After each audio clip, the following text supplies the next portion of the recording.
सरकार हे गेंड्याच्या कातडीचं होऊन या ठिकाणी झोपेचं सोंग घेत आहे। मी राज्य सरकारला आव्हान करतोय की त्यांनी या आंदोलनाची दखल घ्यावी। मनोज जरांगेंची तब्येत जर खालावत गेली तर रस्त्यावरती संघर्ष झाल्याशिवाय राहणार नाही। त्याच्यामुळे जो काही गायकवाड आयोग आहे, मागासलेपणाचा जो दर्जा दिलेला आहे, आर्थिकदृष्ट्या जो मागासलेपणाचा दर्जा आहे आणि मराठा समाजाला जे पत्रिका दिलेली आहे, ब्राह्मणवाद्यांनी जी पत्रिका दिलेली आहे त्याच्यामध्ये त्यांचा उल्लेख हा शूद्र आहे।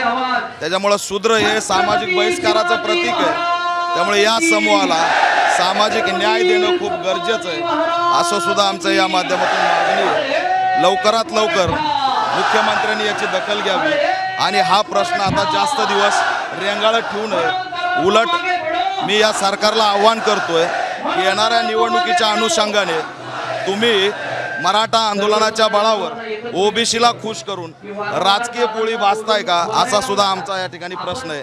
आज गृहमंत्री अमित शहा मुंबईमध्ये, त्यांनी असणाऱ्या या आंदोलनाच्या संदर्भात प्रतिक्रिया दिली पाहिजे आणि मुख्यमंत्र्यांनी सुद्धा आंदोलकांची भेट घेऊन तात्काळ या ठिकाणी या प्रश्नाला न्याय दिला पाहिजे, ही असणारी आमची भावना आहे आणि ऑल इंडिया पॅंथर सेना या आंदोलनाला पाठिंबा देत आहे। या आंदोलनाच्या ठामपणे पाठीशी उभा आहे।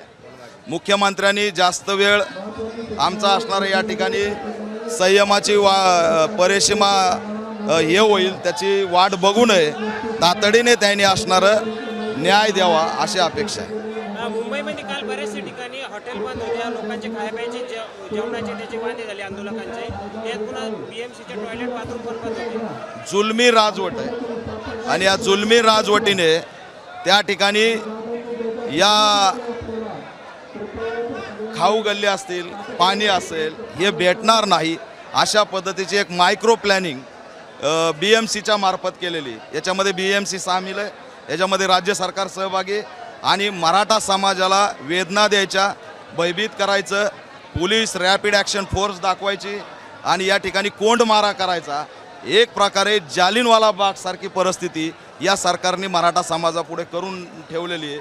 मी याला त्या काळचा गोळीबारचा जालियनवाला बाग मानणार नाही, पण आधुनिक कोंडमारीचा हा जालियनवाला बाग या व्यवस्थेने निर्माण केला आहे। कारण की मराठा आंदोलक कंटाळून बाहेर गेले पाहिजे आणि मग येताले जे आंदोलक मनोज जरांगे यांच्यावरती पोलिसांना अटॅक करता आला पाहिजे, अशा पद्धतीची रणनीती मुख्यमंत्र्यांनी आखलेली आहे। मुख्यमंत्र्याला मी आव्हान करतोय की तुमच्या बाईटमधून ओबीसी संदर्भातला जो काही तुम्ही पुळका दाखवताय तो दाखवणं दुर्दैवी आहे। ओबीसी आणि मराठा हा वादच नाही आहे, मुख्यमंत्रीच त्यांच्या भूमिकेतून ओबीसी आणि मराठा वाद लावतात। त्यांनी ओबीसीवर जास्त न बोलता या समूहाला सगळे सोयरेच्या माध्यमातून त्या ठिकाणी कुणबी समाजाचं जे काही आरक्षण आहे ते देण्यात यावं, ही सुद्धा आमची या ठिकाणी मागणी आहे।